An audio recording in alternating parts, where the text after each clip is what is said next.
जीवन रंगमंचरे अभिनय सारी बाहुड़िले उत्तम महांती लिभिगला ओडिया चलचित्र जगतर उज्जवल तारका।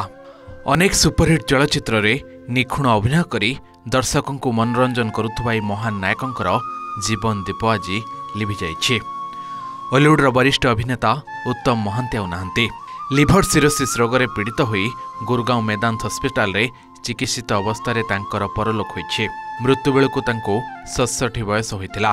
गत 6 तारिख रे स्वास्थ्यावस्था अधिक बिगड़ी थिबारु तांको भुवनेश्वर एक घरोई हस्पिटाल रे भर्ती करा जायतिला। उन्नत चिकित्सा पई 8 तारिख रे तांको एयर एम्बुलेंस रे दिल्ली स्थानांतर करा जायतिला। सेठारे तांको लिभर सिरोसिस निमोनिया रे चिकित्सा चलितिला। तेबे 20 दिन काल हस्पिटाल रे मृत्यु सह संग्राम करी शेष रे चिरविदाय नै गले उत्तम महांती। 1958 डिसेम्बर 23 तारिख मयूरभंज जिलार बारिपदारे एक करण परिवार रे उत्तमंक जन्म। बारिपदारे स्कूल शिक्षा परे महाराजा पूर्णचंद्र कॉलेज रे विज्ञान विभाग रे सारिथिले उच्च शिक्षा। कॉलेज रे पढ़िबा दिनरु ही अभिनय प्रति आकृष्ट होइथिले उत्तम। कॉलेज ड्रामा रे से प्रमुख भूमिका ग्रहण करुथिले। बैडमिंटन खेलिबाको खूब भल पाउथिले उत्तम। ग्रेजुएशन परे चार्टर्ड अकाउंटेंसी पई जाइथिले लुधियाना परे कलिकता रे भाईंक सह किछि दिन रहिथिले। एहा परे बारिपदा फेरी आसिथिले उत्तम।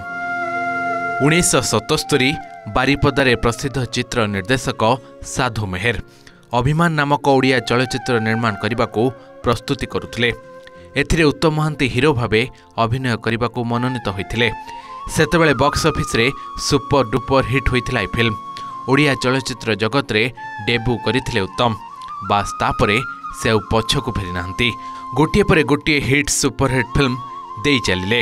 रामायण, फूलचंदन, झियोटी सीतापरी, दंडाबालुंगा, सहरी बाघ, समय बड़ बलवान, पूजा फूल, भीष्म प्रतिज्ञा, कपाल लिखन, जशोदा, लक्ष्मण रेखा, सुहाग सिंदूर, पुओ मोर भोलाशंकर परी अनेक सुपरहिट फिल्म रे तांकर अभिनय दर्शकों मन जिणिथिला।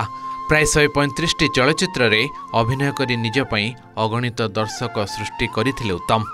एथिमध्यरे 30टी बंगला एवं नया जहर नामक एक हिंदी चलचित्र रे मध्य से अभिनय करिसेंती।